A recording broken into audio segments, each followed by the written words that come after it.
Assalamualaikum warahmatullahi wabarakatuh. Jumpa di pertemuan pertama yaitu di mata kuliah pengantar teknologi informasi dan komunikasi.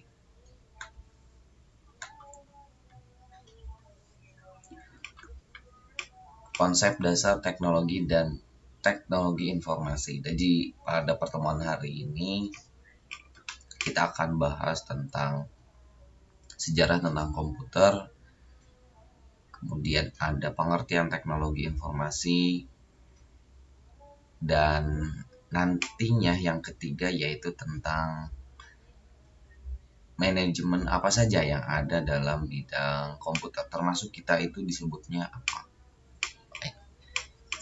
Selanjutnya kita akan bahas tentang pengertian teknologi terlebih dahulu. Teknologi di sini merupakan cara di mana kualitas hidup manusia ditingkatkan oleh pengenalan produk baru. Ada juga teknologi di sini pengertiannya adalah adanya ilmu pengetahuan yang keterkaitannya dengan kehidupan masyarakat dan lingkungan. Kemudian pengertian teknologi yang ketiga di sini penerapan ilmu pengetahuan untuk memenuhi tujuan pemecahan suatu masalah. Semuanya sama-sama bahwa teknologi itu sebuah hal yang baru untuk suatu pemecahan masalah, bisa di lingkungan ataupun di masyarakat. Itu kalau kesimpulannya. Nah, di sini pengertian teknologi informasi.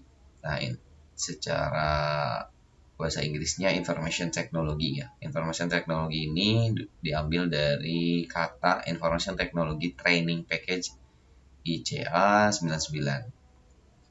Nah, di sini pengertiannya adalah bahwa industri teknologi informasi didefinisikan itu untuk apa? Untuk memproses, penyajian, mengolah data, informasi, termasuk pengembangan hardware dan software dengan komputer. Nah, ini yang disebut dengan industri teknologi. Kemudian ada juga informasi teknologi, pengertian informasi teknologi menurut Ahmad Fauzi. Sini dia berkata bahwa teknologi informasi merupakan suatu teknologi yang memanfaatkan komputer sehingga si komputer ini mampu mengolah data menjadi informasi yang bermanfaat. Itu simpelnya menurut Ahmad Fauzi. Kemudian menurut Haq dan Kim bahwa teknologi informasi merupakan tugas-tugas yang berhubungan dengan pemrosesan informasi dibantu dengan perangkat keras maupun perangkat lunak. Kemudian di sini kalau menurut Martin juga hampir sama bahwa information technology ini ada hubungannya dengan perangkat keras dan perangkat lunak. Tapi di sini yang digarisbawahinya adalah mencakup teknologi komunikasi untuk mengirimkan informasi. Kemudian kalau menurut William and Sawyer bahwa teknologi informasi merupakan komputer dengan jalur komunikasi berkecepatan tinggi yang membawa data, suara, dan video. Itu merupakan pengertian menurut William dan Sawyer. Di sini ada contoh teknologi informasi di berbagai bidang, antaranya bidang pendidikan yang saat ini kita nikmatin, yaitu ada yang namanya program e-learning. Di sekolah kalian mungkin dulu di zaman SMPA itu udah ada. Tapi kalau di zaman kuliah kita lebih spesifik lagi, kita pakai aplikasi yang namanya di BSI ada yang namanya MyBase. Itu untuk pembelajaran jarak jauh. Pembelajaran jarak jauh tidak hanya di situ, ada juga disimpan di video-video YouTube. Bisa seperti itu. Kemudian ada bidang kesehatan. Nah, kalau bidang kesehatan salah satu contoh pemanfaatan teknologi itu adanya aplikasi kartu cerdas atau smart card, di mana aplikasi ini mampu mendeteksi riwayat penyakit yang tentunya si pasien tersebut sudah konsul ke rumah sakit itu. Atau misalkan Indonesia mempunyai smart card, kemudian si klien, si masyarakat tersebut bisa konsul ke berbagai rumah sakit dan dari hasil kartu tersebut dia ada yang namanya riwayat penyakit. Kemudian bidang perbankan. Kalau perbankan kita saat ini juga sama-sama menikmati, yaitu yang dinamakan internet banking. Kemudian ATM juga sama, yaitu merupakan pemanfaatan teknologi. Dalam bidang bisnis ada yang disebut dengan e-commerce. Nah, e-commerce ini yang untuk jual beli tentunya ya. Banyak banget e-commerce mungkin yang kalian ketahui ataupun kalian yang suka sering digunakan untuk berbelanja, mungkin ada toko online, toko hijau. Gitu. Kemudian bidang pemerintah. Kalau di bidang pemerintah disebutnya kita memanfaatkan teknologi untuk e-government atau bidang pemerintahan. Nah, apa aja kalau di e-government ini itu fokusnya bahwa pemerintah ini salah satunya untuk meningkatkan sektor usaha dan industri, di mana nantinya kalau aplikasi ini ada bisa memanfaatkan menjadi perantara supaya perusahaan tuh nggak harus selalu datang ke pemerintahan loh untuk mengolah data atau untuk mendapatkan informasi dari pemerintah. Nah, simpelnya seperti itu. Kemudian ada perusahaan. Kalau di perusahaan di sini dicontohkan penerapan teknologi untuk yang namanya ERP ya, Enterprise Resource Plan. Aplikasi perangkat lunak mencakup sistem manajemen dalam perusahaan. Kemudian di sini dicontohkan juga beberapa teknologi informasi. Di sini ada yang namanya SMS, ini udah jarang banget. Kalau kalian pasti taunya WA ya. Kalaupun ada SMS mungkin dari SMS dari provider kalian mengingatkan kuota. Kemudian ada pengiriman MMS, multimedia service. Ini untuk handphone wireless tentunya ada teks dan gambar. Kalau ini untuk MMS, ini dulu saya ngalamin di zaman saat saya pada saat ibtidaiyah itu MI setara dengan SD ya. Jadi kalau sekarang udah jarang banget. Kalau SMS ini hanya teks, MMS ada teks dan gambar. Kemudian ada email. Email eksis saat ini sering digunakan oleh kita semua ya. Biasanya ini perusahaan juga sama, mereka menggunakan email untuk bersurat. Jadi untuk filenya atau surat yang dicetaknya itu sekarang udah diminimalisir. Itu karena untuk membedakan yang asli dari perusahaan itu atau bukan, mereka punya yang namanya tanda tangan digital. Begitupun di BSI itu ada yang namanya tanda tangan digital yang seperti dari rektor, mungkin kalau kalian download surat keterangan kuliah itu sudah ada QR code atau kode untuk tanda tangan digital rektor tersebut. Itu aman. Dan menariknya untuk kalian menggunakan IKTM. Sekarang pemerintah sedang menggembur-gemburkan yang namanya IKTP. Jadi kita buka aplikasi itu yang namanya IKTP, kita gak perlu membawa terus si cetakan yang KTP tersebut. Itu yang sekarang digembur-gemburkan. Kemudian ada yang namanya aplikasi akses Facebook, Instagram, dan lainnya media sosial kita bilang. Aplikasi SIM akademik, sistem informasi untuk di akademik ya. Ada My Student kalian. Kemudian saling bertukar file lagu menggunakan handphone melalui Bluetooth. Ini udah jarang banget. Tapi waktu itu dulu ini masih banyak gitu. Kalau sekarang mungkin kalian mengaplikasikan Bluetooth ini antara handphone dengan audio di mobil kalian atau di speaker aktif kalian. Nah, kemudian lanjut ke pengenalan komputer hardware, software, dan brainware. Apa sih bedanya? Di sini ada aspek komputerisasi, yaitu aspek tentang teknis, hardware, software, dan brainware. Kemudian aspek non-teknis, yaitu dukungan manajemen dan disiplin baru. Kita bahas tentang klasifikasi komputernya dulu. Nah, klasifikasinya ini yang pertama ada berdasarkan jenis data yang diolah. Ada komputer analog. Nah, komputer analog ini merupakan komputer dalam bentuk dial atau grafik. Contohnya besaran arus listrik. Kalau kalian bergerak di perusahaan-perusahaan yang ada kaitannya, misalkan di PLN itu masih ada ya komputer analog untuk mendeteksi, tapi udah jarang juga sih. Dulu saya juga PKL di perusahaan PLN, itu komputer untuk administrasi ya kebanyakan komputer yang biasa ditemui pada umumnya gitu. Kalau untuk arus listrik mungkin hanya di servernya atau di pembangkit listriknya.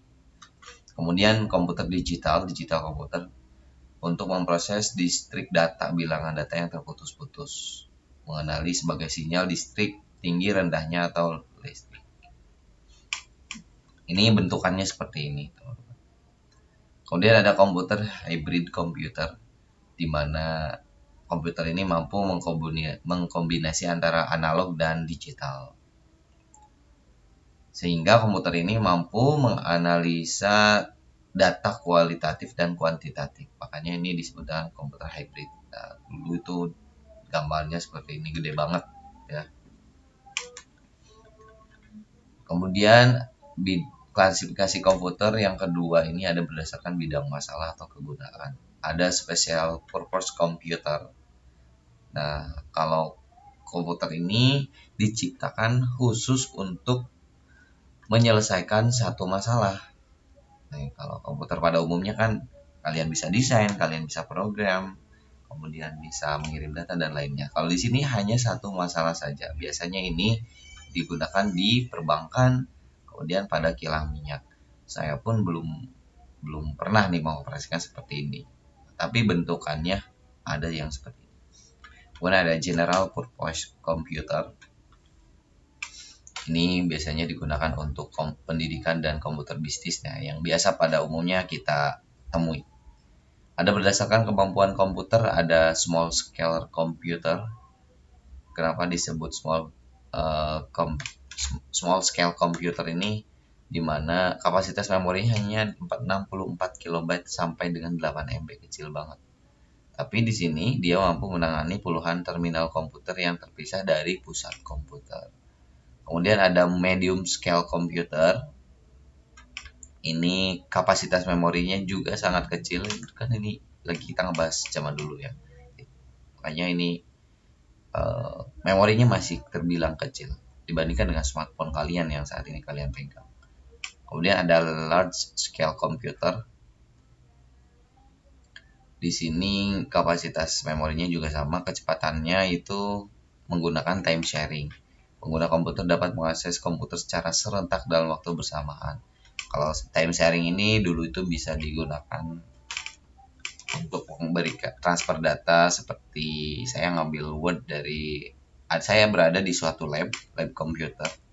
Kemudian si folder tersebut di-sharing nih. Nah, semua komputer yang ada di ruang tersebut bisa diakses menggunakan fitur time sharing, mau video, dokumen, dan yang lainnya. Tapi kalau sekarang kan udah enak banget, tinggal kirim aja filenya atau dimasukin ke Google Drive, kirim link Google Drive-nya, tinggal kalian buka. Itu mudahnya saat ini. Kalau dulu lumayan ribet. Kemudian ada berdasarkan ukuran fisik komputer. Ada komputer mini komputer, kapasitas memori 8 sampai 128. Bersifat multi user ya, sebagai komputer mini dapat digunakan bersama-sama oleh pemakai. Kemudian ada komputer mikro, disebut dengan PC. Nah, memorinya juga kecil ya, umumnya digunakan pada single user. Nah, sekarang membahas tentang generasi komputer. Ada generasi pertama yaitu pada tahun 1945 sampai 1959. Sekitar 4 berapa tahun ya? 19 tahun. Bahwa dulu itu komputer di generasi pertama ya. Generasi pertama itu dulu menggunakan tabung hampa elektronik vacuum tubes. Jumlah tabung hampa yang digunakan kurang lebih 18.000 tabung hampa. Nah, tabungnya contohnya seperti ini. Ada tabung hampa. Ini saya juga belum pernah melihat secara fisiknya, tapi kalau berdasarkan sejarah ini gambarnya seperti ini. Pada tabung hampa kurang lebih 30 ton, berat banget. Dan ini banyak perangkat yang di generasi komputer pertama ini ada, ini perangkat-perangkatnya ini asing banget. Tapi kalau secara bentuk ini ada seperti ini. Lihat, 30 ton. Gede kan? Ini ada komputer ENIAC 1, komputer ENIAC 2 tuh yang kanan. Supaya di sini kenapa kita bilang belajar sejarah, supaya kalian tahu bahwa komputer yang saat ini kalian pegang mungkin berukuran 10 cm kalau untuk diameter layarnya.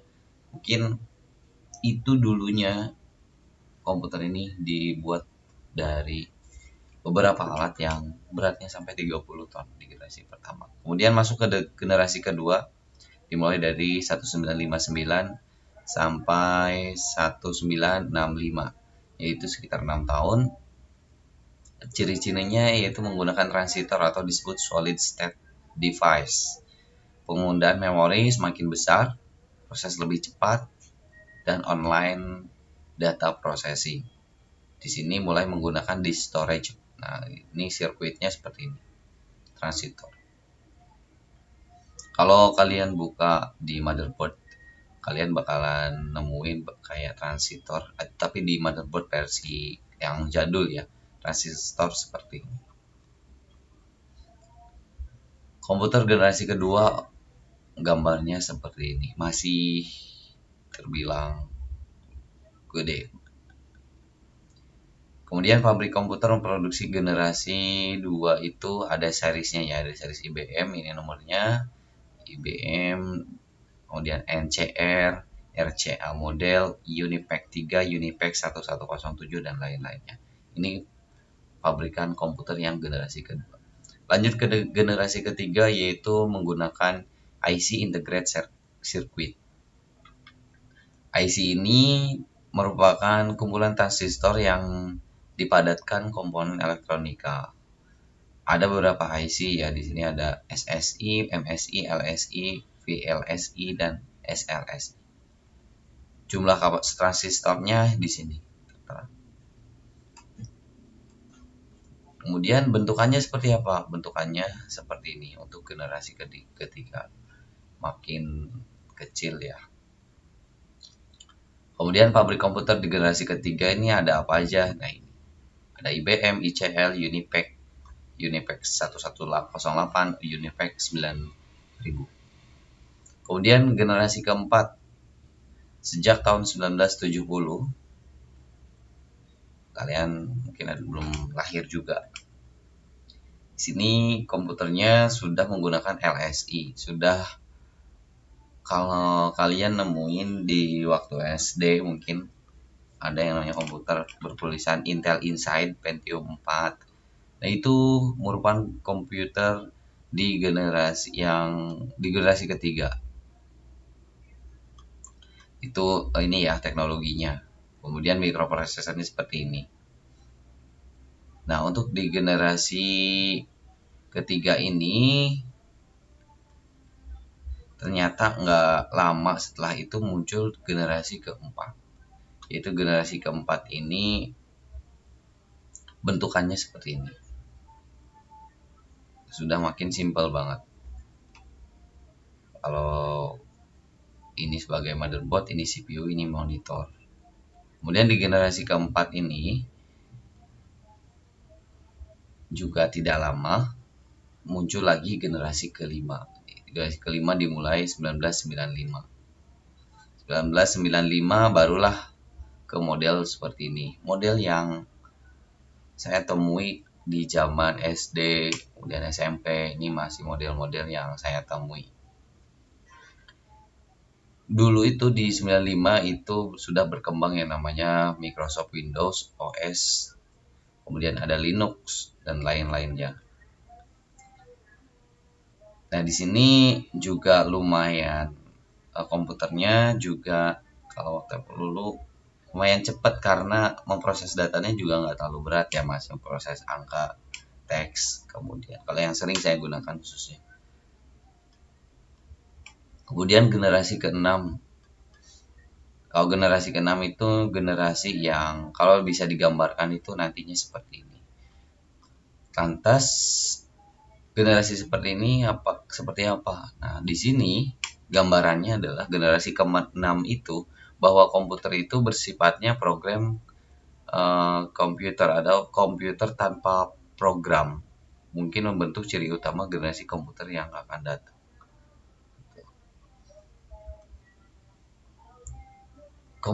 Kemungkinan komputer masa depan itu seperti apa lagi? Yang pertama tadi, kemudian yang keduanya yang jelas akan lebih menakjubkan. Kelebihannya yaitu kecerdasan untuk memprediksi sebuah kejadian yang akan terjadi. Bisa berkomunikasi langsung dengan manusia.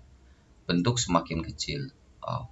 Kalau teman-teman mungkin yang hobi robotik, sering walaupun kalian belum praktik misalkan, tapi kalian sering lihat-lihat di YouTube, itu sudah ada di berbagai negara, di beberapa negara bahwa ada robot yang bisa berkomunikasi dengan manusia. Itu untuk teknologi masa depan. Nah, lantas tadi apa bedanya hardware, software, dan brainware? Kalau hardware itu kita anggap contohnya itu keyboard, CPU, hard disk, atau benda yang terlihat, nampak, dan bisa diraba. Ada bentuknya. Kalau untuk software, software itu Microsoft Windows dan Microsoft Excel dan lain-lain itu. Kalau misalnya kalian hobi editing, Adobe Photoshop, Adobe Premiere, itu kan untuk di ini ya, di software. Contohnya seperti itu. Kalau software pengertiannya apa? Pengertiannya itu adalah aplikasi yang ada berupa program-program, tapi kemudian kita terlihat ada aplikasi itu tapi tidak dapat diraba. Itu yang namanya software. Kalau brainware apa? Brainware itu kita orangnya. Saya adalah brainware atau pengguna dari komputer tersebut. Kalian juga sama, merupakan brainware. Seperti itu. Itu untuk materi pertemuan 1. Jika ada pertanyaan, tulis saja di kolom komentar dan kita ngobrol banyak di kolom komentar. Terima kasih. Sampai ketemu di pertemuan 2. Assalamualaikum warahmatullahi wabarakatuh.